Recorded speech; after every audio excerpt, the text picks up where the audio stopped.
Hey guys, welcome back. We're going to get into the wild robot escapes a bit more today, but before we start, so a few weeks ago on Father's Day, my dad is a huge fan of the Star Wars movies. He raised me on those movies, and for Father's Day, he requested that we watch a Star Wars movie together, and to my surprise, he chose The Phantom Menace, which is episode 1 or the fourth movie that came out like in 1999. Um, and a lot of people don't like that movie. I personally do. I mean, that was when I was little, so that was my generation of Star Wars. Um, I mean, Darth Maul, cool guy. So I was curious if there's any Star Wars fans watching this video. Comment, what is your favorite Star Wars movie? Which one? I'm curious to see if um kids from this generation really like the new movies with Rey. Me personally, not my thing. Um, Still love Star Wars. No offense. Love that Rey's lightsaber is yellow. Super jealous of that. Some of you know that's my favorite color. But for me, it's a big two thumbs down, and they're so long too. For why? And then I do like the Phantom Menace just because, again, pod racing, Darth Maul, Qui-Gon Jinn. Like, I don't know. I don't even mind Jar Jar. There's some fun stuff in that. Got a preteen girl as like a queen. So cool. I dressed up as Queen Amidala. Like, wonder if I could find some pictures for Halloween when I was little. Yikes. Um, and like I just remember, this is gonna make me sound so old, but like specifically Pizza Hut. So like restaurants like that, you would sit down in the restaurant a lot more. Pizza Hut was popping. And like they had all of these really cool promotions for the Phantom Menace. And like they had all these really cool toys. And they had like special like glasses and things that you could get. Not glasses, but like cups. And like, I don't know. It was just a really cool time to be alive and be a kid. And I just remember that whole just atmosphere around that movie. So I don't know. It was really fun to like watch that again with my dad. So I want to know what your favorite movie is. Maybe your favorite movie is one of the originals. I'm not saying Phantom Menace is my favorite movie, my favorite Star Wars movie. My favorite Star Wars movie personally is probably episode 5. Like from the second one in the original trilogy personally. So I'm curious, what is your favorite Star Wars movie? Not including like the Solo movie, the Rogue One movie, any of those, just like in the Star Wars saga plus three. Saga plus three. What's your favorite Star Wars movie? Curious, just wanted to know. But I digress. That was kind of a long introduction that has nothing to do with the Wild Robot Escapes, but I was just thinking about it. So anyway, just a little curious cat over here. The Wild Robot Escapes. We are on chapter 31, The Campfire. Wood smoke billowed up from the backyard and drifted across the farm. Roz was building a campfire for the Sharifs. In her old life, the robot made fire by cracking special stones together until she got a spark. In her new life, she used a lighter. The family sat around the rippling flames and gazed up at the stars. The dog stretched out on the warm ground. The robot was standing nearby, but her thoughts were far away. Her computer brain was scrolling back through the memories of campfires and stargazing with Brightbill. Fluffy white marshmallows were skewered onto the ends of sticks and then roasted above the flames. The children laughed as their marshmallows caught fire. They liked them charred on the outside and gooey on the inside. Their father preferred his evenly browned. It's too much. When the Sharifs weren't stuffing their mouths, they were chattering happily. That's the space station, said Jaya, pointing to a tiny dot that was slowly moving through the sky. I can't believe people live there. Animals live there too, said Jad. The station has a farm. We should bring our cows up and show those space farmers how it's done. I think the cows are perfectly content right here on Earth, said Mr. Sharif, and so am I. Once the marshmallows were gone, Jaya and Jad snuggled up with Oscar, stared into the flames, and asked their father about the old days. But the children were just too cozy to stay awake for long, so Mr. Sharif spoke to Roz instead. We made campfires all the time when I was a boy. The man poked the coals with his marshmallow stick, and glowing embers floated into the air. The whole family would sit around like this, telling stories.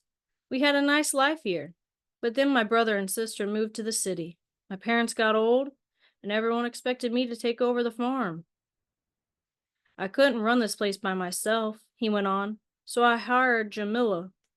I did the farm work and she managed the business. We made a good team, and then we fell in love. When Jamila was pregnant with Jad, we bought a few auto machines to help us out. Then Jaya showed up and we bought a few more.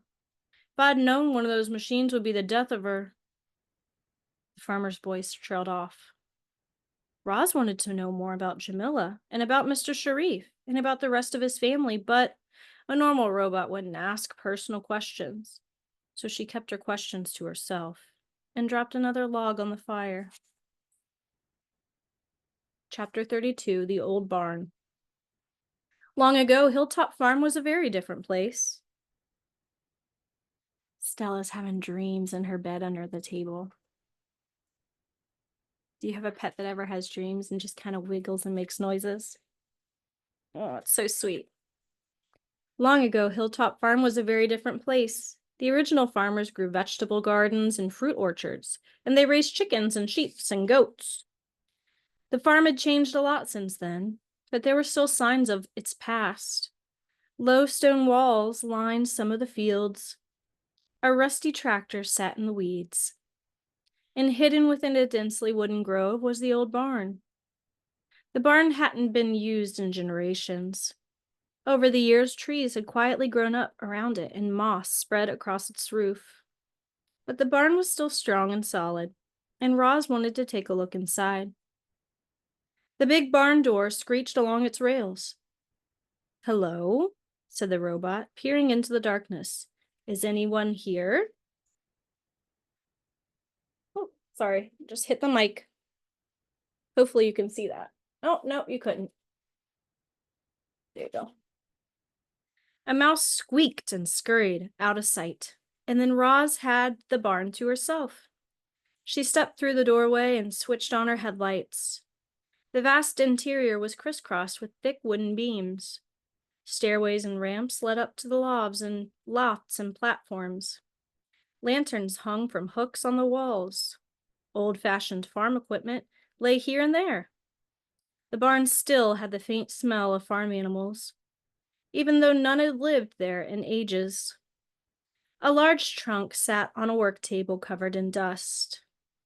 Roz carefully opened the lid and examined its contents. A collection of farming magazines, a pair of leather gloves, and a pencil nub. And then she noticed a small journal. The name, Cyrus Sharif, was elegantly scrawled across its cover. The pages were filled with his handwritten notes and hand-drawn diagrams about raising livestock and growing crops and building barns. About working the land with the help of strong animals and simple machines. Cyrus Sharif had also jotted down his thoughts about the long history of farming. He believed that the modern world owed its entire existence to ancient farms when the early humans first started growing their food. Those farms were small and primitive, but they supported villages, which became towns, which became cities. The writings were so wise and insightful that Roz read the journal from cover to cover. By the end, she almost felt as if she knew Cyrus Sharif, whoever he was. The journal was a treasure. She tucked it into a pocket of her tool belt for safekeeping. Chapter 33, The Autumn. Autumn colors were sweeping across farm country. The lush greens of summer faded to reds and browns. Crops were harvested, leaves fell away, and the landscape turned stark and gray. On Hilltop Farm, the cows were grazing on what remained of the pasture grass. while the herding machine hovered nearby. The field machine was preparing the fields for winter. The drone circled the farm several times a day, but there was less to report in autumn. Although Jaya and Jad were busy with school, they always made time for Roz. The children never grew tired of listening to the robot stories, and they never grew tired of sharing their own. The bees and mice and deer and frogs, and the raccoons and the squirrels and the snakes were all getting ready for the cold weather. So too were the birds. The owls spruced up their nests. The crows stockpiled acorns. The swallows were still swooping over the farmland, but they would soon be leaving for winter. And any day now, other migratory birds would soon be passing through on their long journeys to the south. We'll read one more chapter today. Chapter 34, The Delighted Geese. A flock of geese had just landed at Hilltop Farm. It was the first flock of the autumn migration. The geese floated on the pond, cleaning their feathers and nibbling on weeds. But they all stopped what they were doing when Roz waved and said hello. The robot never forgot a face, and she was certain she didn't know any of these geese, but they seemed to know her. Before she even introduced herself, the lead goose squawked, "Is your name Roz?" The robot stared at the goose. "Yes, it is." "And you can speak the animal language?" The answer was obvious, but Roz politely said, "Yes, I can speak the animal language." "Do you by chance have a goose for a son?" "Yes, I do," said Roz. "His name is Brightbill." And at that, a voice blurted out, "The stories are true!" And suddenly the flock was smiling and fluttering over to the robot. When the commotion settled down, the leader explained, "All along our migration, we've heard rumors of a robot who can speak with animals, who has a goose for a son, and who is trapped on a farm. That sounded ridiculous to us, but here you are." The flock was absolutely delighted to meet our robot. They lounged around the pond for a couple of days, chatting with Roz whenever she came by, and then they continued flying south to their wintering grounds. Another flock of geese arrived, and the same thing happened all over again.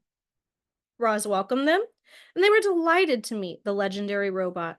And then the flock continued south. Then it happened again and again. Before long, the coming and going of delighted geese was just another part of the robot's autumn routine. Straggling behind the others as usual was Wingtip's flock.